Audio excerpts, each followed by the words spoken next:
Bonjour les amis, nouvelle émission, remettons les pendules à l'heure. Donc aujourd'hui nous allons voir différents sujets qui ont été abordés ces derniers temps. Il a été notamment question du problème du retour encore des enfants djihadistes. Il en reste encore 200 mineurs dans les camps gardés par les Kurdes.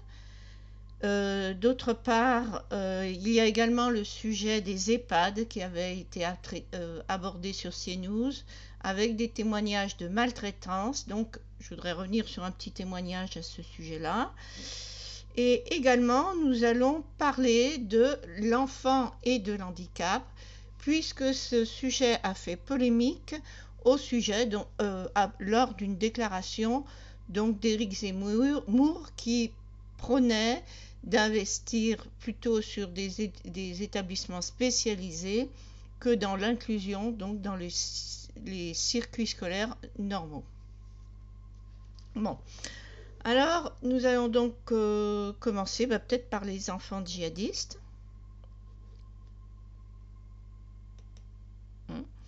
Donc là, je vous emmène sur ma page Facebook. Parce que, donc, en dessous, si vous pourrez vous y rendre, hein, elle est publique, c'est la page Écolo-Babisme. Et en dessous, donc, c'est une vidéo que j'ai partagée où on vous montre un peu la vie de ces enfants, cette vie pitoyable, donc, de ces enfants qui sont, pour ainsi dire, nés là-bas, qui sont très jeunes et qui, pourtant, malgré tout, leur mère donc, leur a appris le français.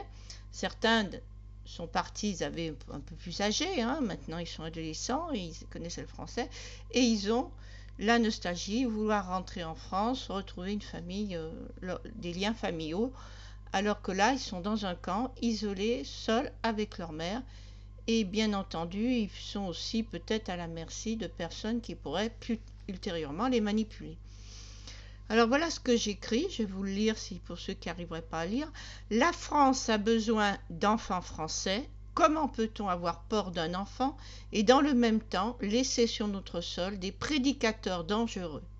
La réponse est simple et commune à bien des problèmes. La lâcheté de la démagogie. Oui, ça fait peur, il y a beaucoup de ces enfants, ils sont conditionnés à détourner, à tuer, ils vont revenir, etc. Mais si j'ose dire, c'est que la cruauté chez l'enfant est une chose naturelle.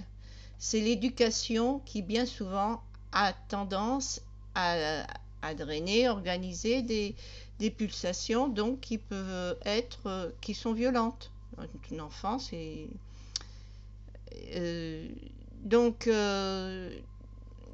c'est à un âge où on est comme une éponge, on s'imbibe de son environnement. Donc la première chose à faire si on veut changer un enfant, c'est changer son environnement.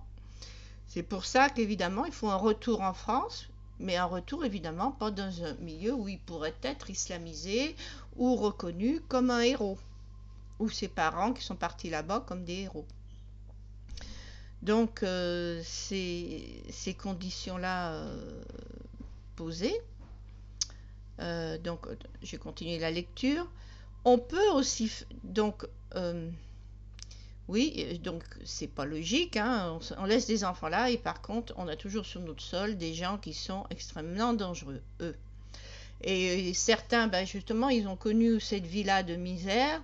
Vivre en France, normalement, ils seront peut-être appréciés, alors que d'autres idéalisent justement l'islam parce qu'ils n'ont jamais vécu dans des pays islamiques.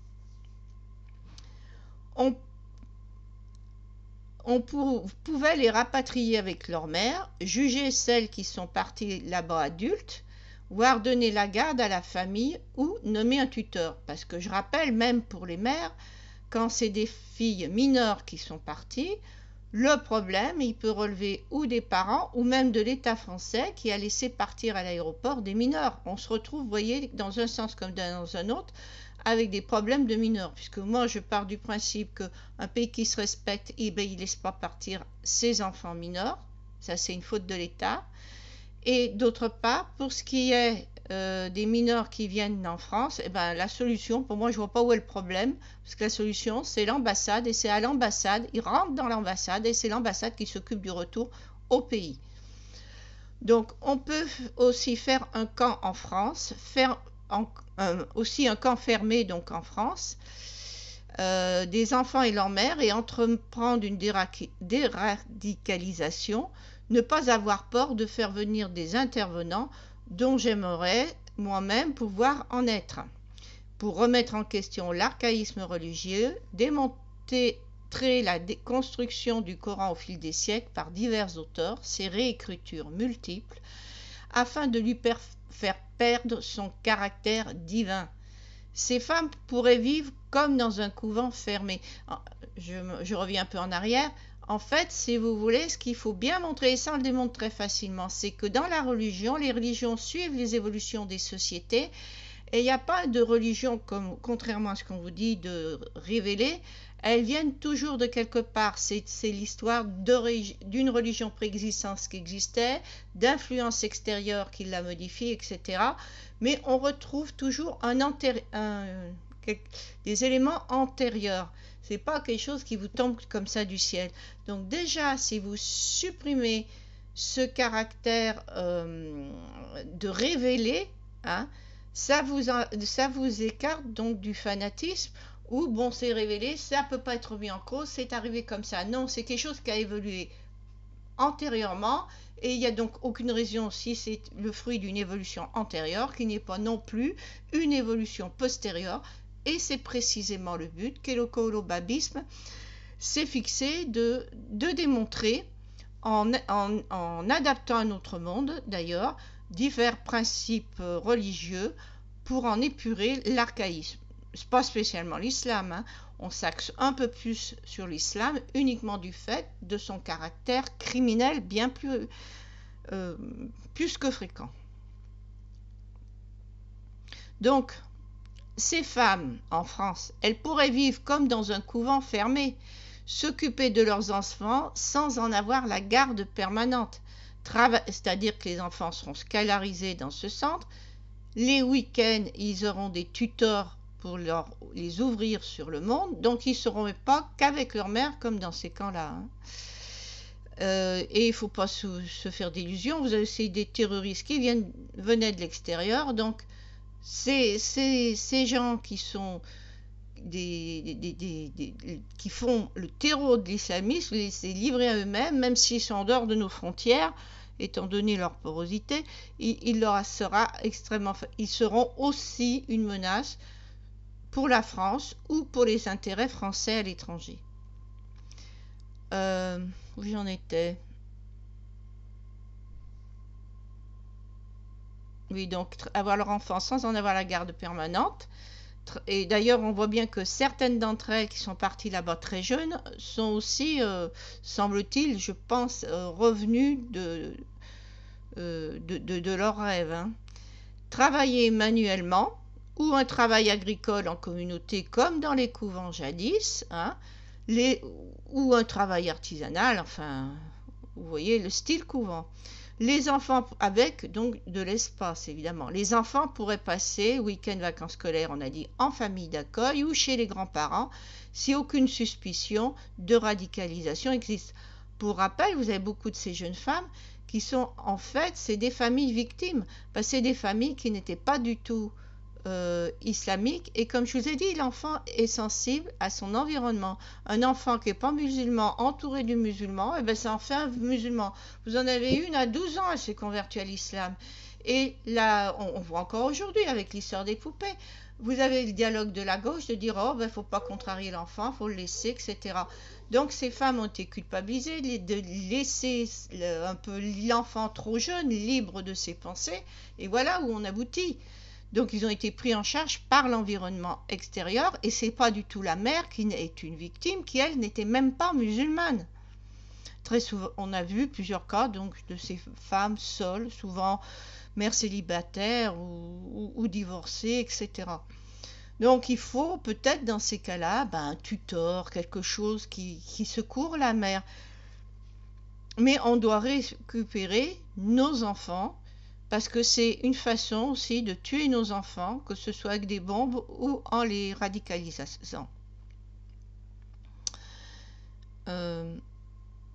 Au départ, donc, il faudrait une classe mélangeant les âges comme dans les villages autrefois au sein de cette communauté. Hein. On pourrait utiliser notamment la méthode Montessori qui s'adressait à des enfants des rues. Et les enfants des rues, ben, si vous voulez, ils n'avaient pas la capacité souvent de fixer leur intention.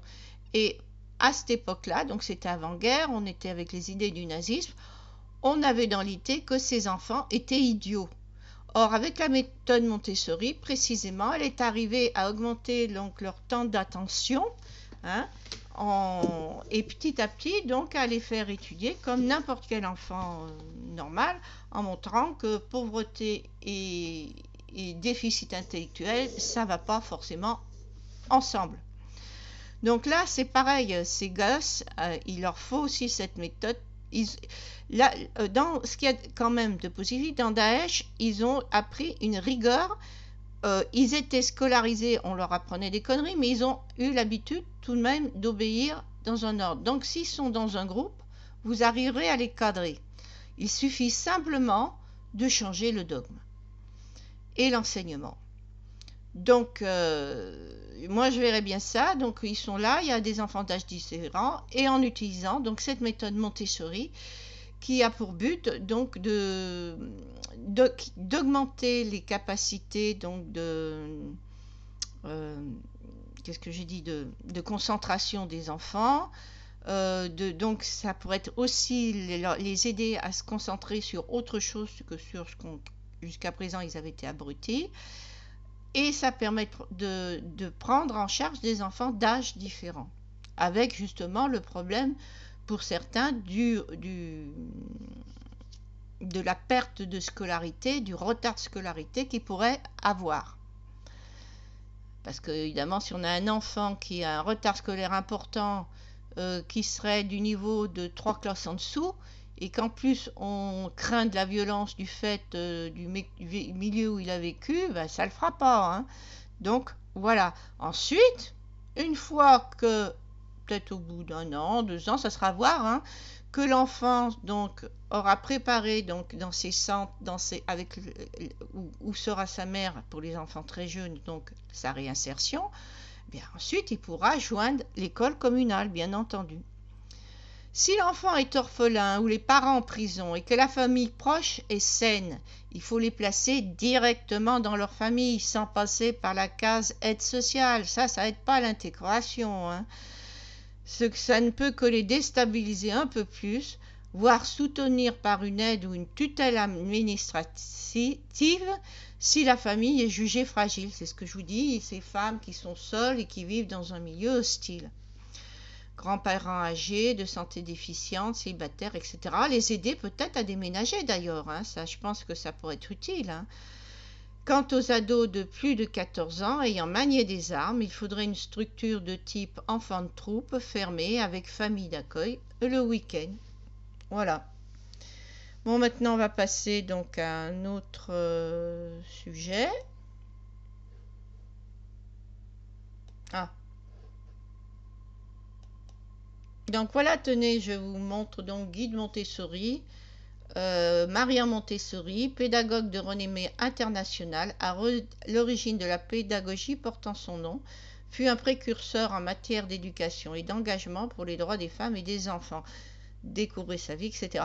Moi, je peux vous dire que j'ai connu donc des enfants justement qui ont bénéficié de ce type d'enseignement. Les classes de niveau et la méthode Montessori les classes de niveau de Zemmour et la méthode Montessori qui évidemment n'est pas une classe de niveau, ne sont absolument pas incompatibles. Hein. C'est une question d'enfant, c'est une question d'âge. C'est-à-dire, quand l'enfant est très jeune, et ça c'est valable pour tous les enfants, tous n'évoluent pas à la même vitesse. Certains peuvent avoir ce qu'on dénomme avant difficulté d'insertion, timidité, maintenant c'est devenu autisme léger. Bon, ces enfants, c'est des enfants qui vont avoir des difficultés de développement à un moment donné.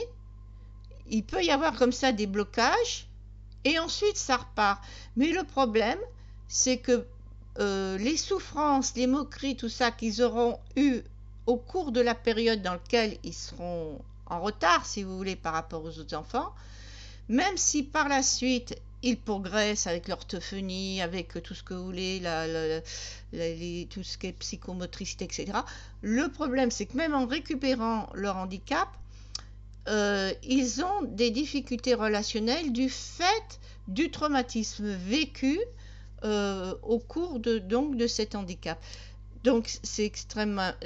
Avec la méthode Montessori, vous évitez ce problème puisque vous avez des enfants d'âge différents. Vous avez des enfants, ils pourront peut-être avec des plus jeunes, parce qu'ils seront plus proches des plus jeunes au point de vue développement, mais au point de vue développement physique, ils en auront d'autres qui seront donc aussi qui auront plus évolué, mais qui auront leur capacité physique, donc ils pourront faire du sport avec les autres qui seront de leur même niveau physique. Ils pourront pas faire des caïds parce qu'ils seront pas le seul au milieu des tout petits, et ils apparaîtront pas non plus au niveau des petits comme la grande perche au milieu d'eux. Voilà.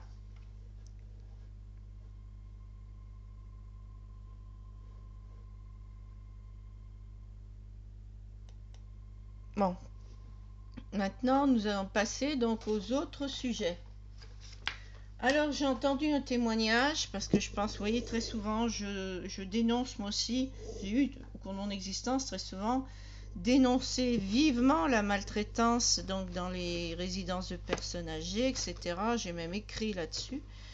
Mais il y a un témoignage sur lequel je voulais revenir, où il était question à CNews, je ne sais pas qui avait fait ce témoignage, d'une femme qui avait été traumatisée du fait que sa mère était dans un EHPAD qui était un EHPAD qui coûtait très cher, qui n'était pas à la portée de tout le monde. Cette femme avait 86 ans, je crois, ou enfin plus de 80 ans.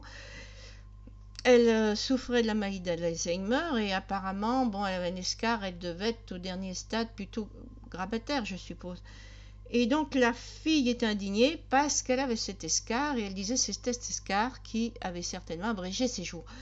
Alors effectivement, la présence d'escars, ça peut être un signe que la prévention des escars n'est pas faite. Mais ce qu'il faut savoir, c'est qu'est-ce que c'est que l'escar? C'est que du fait de la pression corporelle chez des gens en déficit musculaire, la vascularisation va mal se faire et vous allez avoir un infarcissement des tissus, un peu comme dans la gangrène, enfin comme dans l'ulcère variceux, quoi. Donc ce qu'il faut vous dire, c'est que ce stade-là, évidemment, il faut l'éviter tant qu'on peut. Mais quand vous arrivez vraiment au dernier stade de la maladie d'Alzheimer, où les gens n'ont même plus le réflexe de boire, où les gens n'ont plus le réflexe de manger, où il y a une fonte musculaire catastrophique, où la mort de toute façon est inévitable. De toute façon, on n'est pas éternel. Heureusement, dans cet état-là, ça ne serait pas souhaité.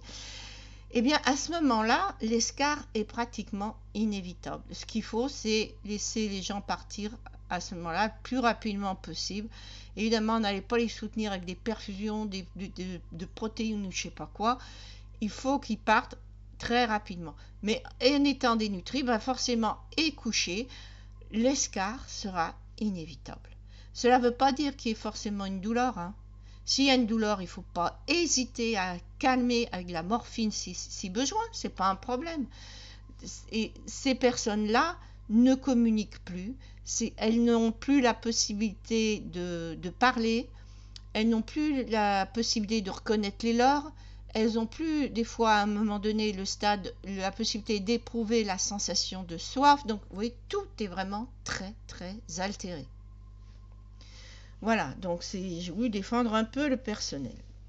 Donc ce qu'il faut, c'est pas faire de l'acharnement thérapeutique déjà dans ces cas-là, pour que les gens partent quand même plus rapidement.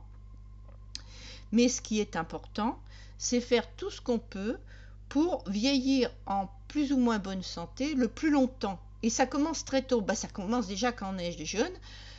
D'une part, ça ne se jouera pas sur l'Alzheimer, mais d'une part, parce que vous n'avez pas que ça, vous avez des démences vasculaires par exemple. pour ce qui est la prévention du diabète, la prévention de l'athérosclérose, tout ça en ayant une alimentation équilibrée, en faisant du sport, etc. etc. Voilà. Et ensuite, eh bien justement, on arrive au problème des retraites. Moi, je vois, bon, vous aviez le problème de l'alcoolisme, des travaux très durs, etc. Vous avez des gens, quand vous êtes médecin, qui ont la cinquantaine, vous ne savez plus quoi en faire, parce qu'ils sont usés jusqu'à la corde. Alors c'était déjà bien difficile de les emmener à la retraite, quand après il faut prolonger, je ne sais pas trop comment on fait. Alors, ce qu'il y a, c'est que peut-être on manque, mettons, de travailleurs manuels, il faut que jeunes, on puisse favoriser l'embauche dans le travail manuel. Mais il faut ensuite, il faut que les gens se préparent dans l'idée d'avoir plusieurs professions. Il faut donc préparer ensuite dès 40 ans, encourager donc le personnel qui a un travail très usant à se reconvertir dans des tâches qui seront peut-être plus bureaucratiques, en tout cas moins éprouvantes sur le plan physique. Il y a également aussi que pour ce qui est des retraités, au lieu de vraiment prolonger la retraite, on peut aussi, si on la prolonge un peu, utiliser ces personnes pour, ce que j'ai déjà eu dit, encadrer les apprentis. Parce que ça, c'est très, très, très mal fait, ou pas fait du tout. Et donc, ça serait très bien, et ça encouragerait les employeurs à prendre des apprentis, parce qu'ils savent qu'ils ne feraient pas n'importe quoi et qu'ils bosseraient, parce qu'il y aurait un vieux qui serait avec le jeune. Et il y a ce qui est tout de même assez valorisant pour le plus âgé, la transmission du savoir. Donc, ça pourrait être l'affaire de la première année de retraite pour les retraités jeunes, etc. L'intérêt aussi d'être retraité jeune, c'est que ça vous permet une reprise sportive. Ça génère aussi un commerce, c'est le commerce comment on appelle de loisirs, le commerce du loisir chez les seniors. Donc ça, vous mettez la retraite plus tard, et ben les gens sont usés jusqu'à la corde, ils n'ont plus la force, la santé de voyager, de refaire du sport, et très vite ils s'usent. Et ils vont terminer en EHPAD. Ils s'arrêtent plus jeunes, il y a une nouvelle adaptation, ils font du sport, ils voyagent, et vous verrez, ils vieillissent en meilleure santé. Ils peuvent s'occuper ensuite des petits-enfants, etc.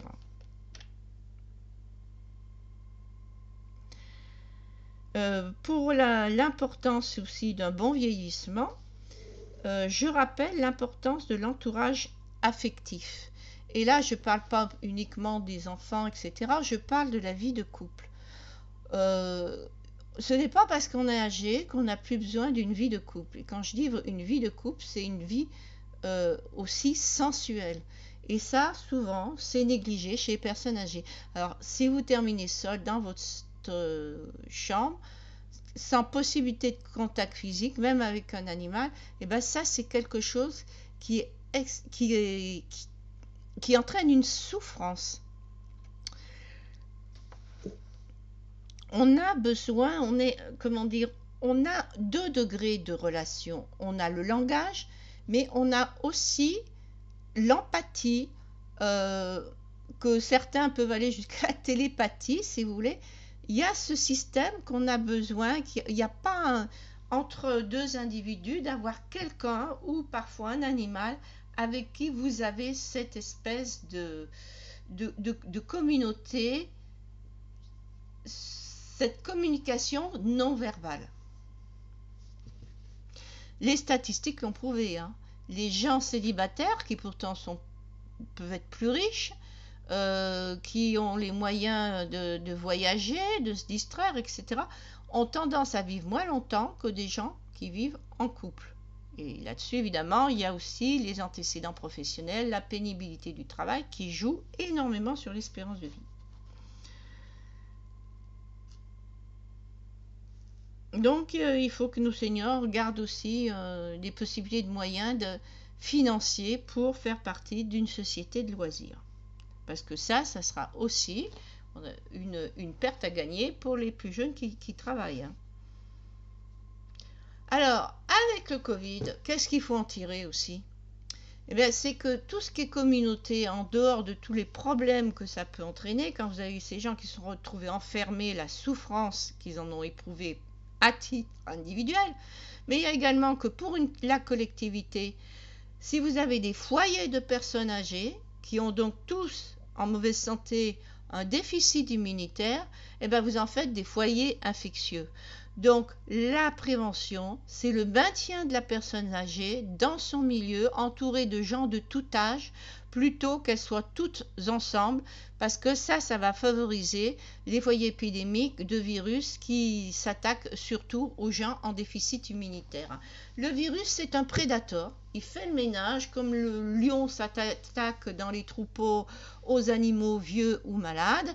Eh bien, le virus, on a tous, la nature, elle existe même pour l'homme. Hein. Nous, le prédateur humain, au degré qu'on est arrivé, eh bien maintenant, c'est le virus. Même les bactéries, on est venu à bout avec plus ou moins, mais bon, avec les antibiotiques, etc. Les virus, là, semblent avoir pris le relais, mais ils trient justement, ils s'attaquent aux plus âgés.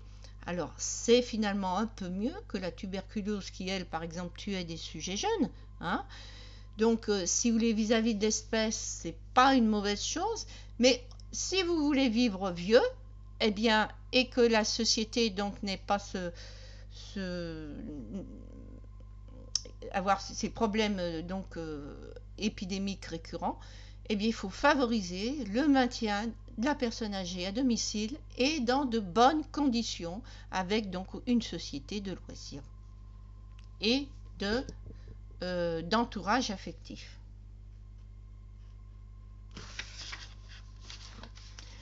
Bien, maintenant on va voir donc le problème de l'handicap avec je vais dire tout de suite, quand Zemmour dit il faut des classes de niveau et des établissements spécialisés pour les enfants qui ont un handicap, c'est pas un discours, absolument pas, qu'on veut faire passer pour un nazi. C'est une option.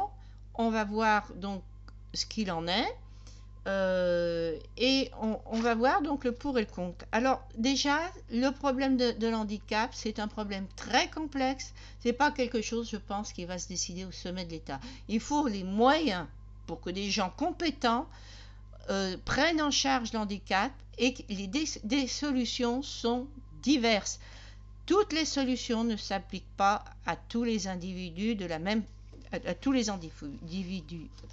Il faut des solutions adaptés aux individus.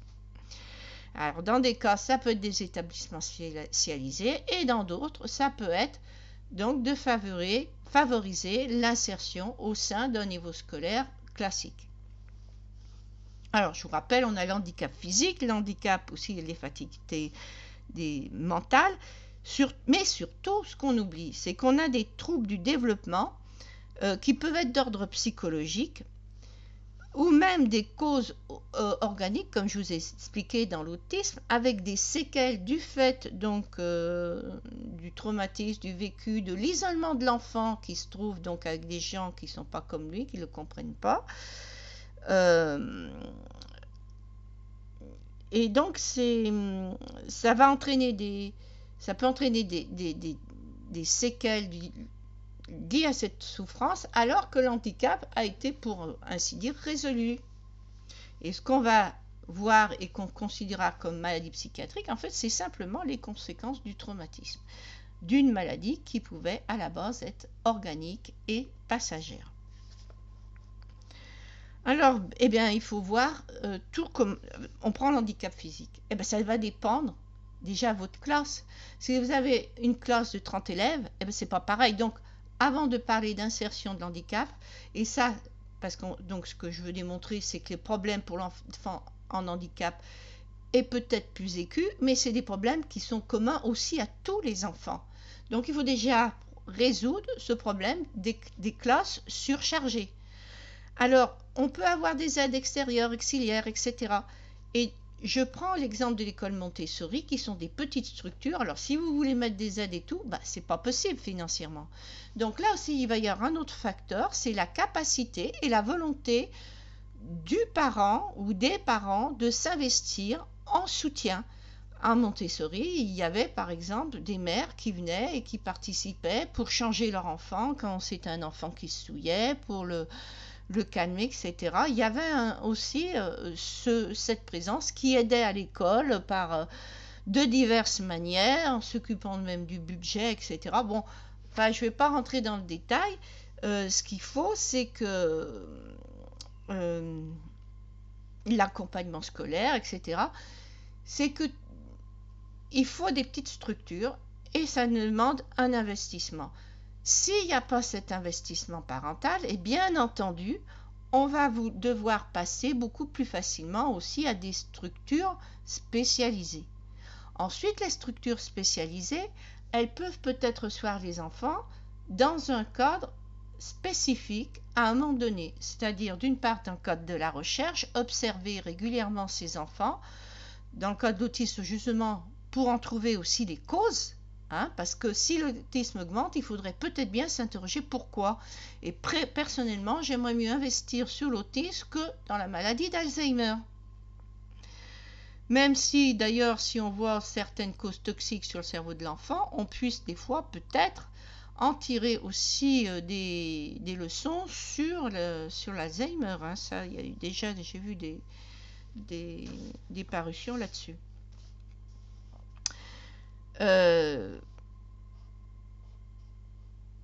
Donc, pour des phases où l'enfant est agité, nécessite un encadrement très spécifique en fonction de là où il habite aussi. Il y a peut-être des endroits où il y a un centre spécialisé, les parents habitent à côté, ben, il pourra y aller. C'est une école, comme les parents vivent dans une campagne loin de tout, mais il faudra que l'école communale, s'il y a qu'un enfant, va peut-être faire le maximum pour que cet enfant puisse rester à l'école avec l'aide des parents qui s'investiront dans l'école.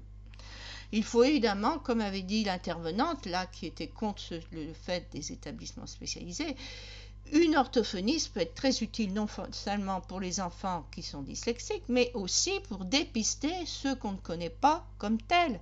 Donc il devrait y avoir, moi je pense, des sortes de super institutrices, peut-être pas toutes, mais certaines qui soient capables de dépister la dyslexie, des orthophonistes avec une formation en neurologie, qu'on ne dise pas que c'est une histoire psychologique, hein, parce que j'ai connu un enfant justement qui avait été pris par deux types d'orthophonistes et il a fait des progrès quand justement avec une orthophoniste qui avait une formation de neurologie qui était donc dans le choix qu'elle avait fait.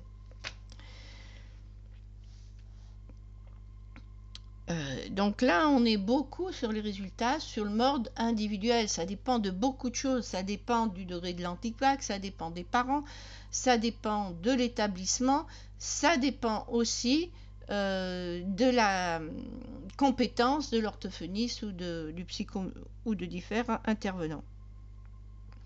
Donc je pense au moins pour l'orthophoniste, c'est important. Pour ce qui est des troubles psychomoteurs, tout ça, je vous dis déjà, avec la méthode Montessori, c'est exactement ce que faisait Maria Montessori. Il y avait des formes de petits exercices qui ressemblent à de la kinésithérapie et elle avait de très bons résultats. Donc même chez des enfants qui n'ont pas de troubles, c'est avantageux pour eux puisque ces enfants ont l'air d'avoir des meilleurs résultats. Hein. Donc voilà ce qu'il en est. Mais donc, il faut qu'on parte dans l'idée d'avoir des faibles effectifs et donc un nombre d'enseignants qui soit adapté. Ensuite, donc... Ah oui, ben, j'oubliais. Ça, c'est aussi ce qui est utilisé dans la méthode Montessori, c'est la méthode syllabique. Quand j'entendais dans ces news les journalistes parler de tous les 10 ci, 10 là, alors déjà des dysphasiques, un enfant qui a un retard de langage important. En maternelle, il peut très bien intégrer maternelle avec une institutrice, bon j'en ai connu une qui était comme ça, qui voyant le blocage de l'enfant, avec cette capacité, si vous voulez, de concentration aussi qui était absente, il était dans son monde, eh bien, elle s'est axée sur le manuel. Elle lui a appris à faire des petites choses et tout, des petits objets et tout. Et on a eu des très bons résultats. C'est-à-dire l'enfant n'était pas mûr pour le langage, il fallait lui ficher la paix, hein, le stimuler au niveau concentration justement par ce contact manuel, et ensuite ça a été possible donc d'avoir le développement oral puisqu'on a eu une augmentation de la capacité de concentration par l'exercice manuel. C'est également aussi avec la relation que vous connaissez de l'autisme avec les animaux, hein. Donc la relation se passe bien et ensuite ça l'aide à évoluer. Et la dysorthographie, ben souvent, c'est pas une maladie d'enfant, c'est une maladie de la méthode. C'est-à-dire, c'est des enfants, c'est du fait des méthodes globales que ça a engendré beaucoup de troubles. Donc, il faut revenir à la méthode syllabique, et c'est ce qui est utilisé à Montessori. Et là, ben, vous n'aurez pas d'enfants qui sont dysorthographiques.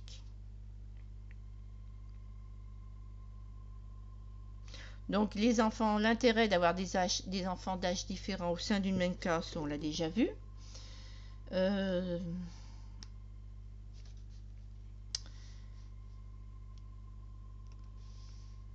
Oui, parce que vous avez aussi le problème donc de propreté. Alors des fois, si l'enfant est très âgé, ben, on ne peut pas attendre de le scolariser pendant X années. Donc il faut bien des établissements, dans ce cas-là, spécialisés pour les recevoir.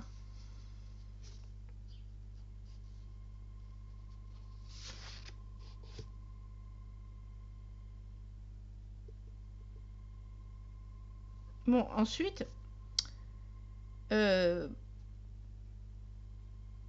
a le cas particulier donc de la trisonie. Ce sont des jeunes qui peuvent avoir une affectivité très développée, mais qui ont une lenteur au niveau de l'analyse, des troubles mnésiques qui empêchent la pérennité de l'apprentissage. C'est-à-dire que vous apprenez, puis après ils oublient. Donc, je sais pas, j'ai entendu que certains utilisaient aussi l'ordinateur, etc. Donc, dans certains cas, il y a des méthodes très spécifiques, donc où vous avez l'enfant peut être une bonne chose qu'il soit dans des classes maternelles ou école Montessori, et ensuite, eh bien, qu'il passe donc dans des classes spécialisées. Idem pour les autres enfants, on peut avoir peut-être Montessori jusqu'au CP, et puis ensuite, on peut très bien avoir les classes de niveau.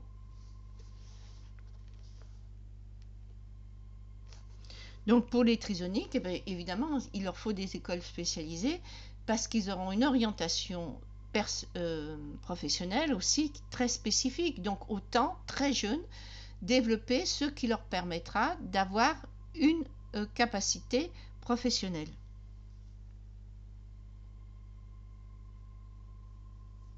Donc les solutions, eh bien, il faut à la fois un investissement au niveau de la région, avec le préfet, les directeurs d'établissement, peut-être qu'il peut y avoir des classes spécialisées où des enfants de différentes écoles au sein d'une même ville se retrouvent. Il y a deux choses, il y a aussi pour les loisirs et tout, parce qu'il y a deux choses. Il y a le fait de l'enfant de s'insérer dans un milieu environnemental normal, et le fait aussi, qui peut être bénéfique, d'être avec des enfants qui sont avec les mêmes difficultés, parce que l'enfant trouve son identité dans une identité de groupe. Et donc si tous les enfants sont pareils avec le même handicap, ils vont oublier leur handicap et ils vont développer un peu plus facilement leur personnalité. Parce qu'ils seront dans un milieu favorable où ils seront pas la personne en handicap au sein du groupe, puisque l'handicap sera la norme.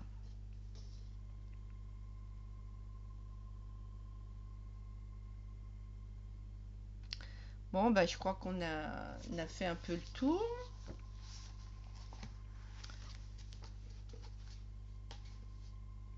Voilà, eh bien, je vais vous quitter et je vous souhaite une bonne journée.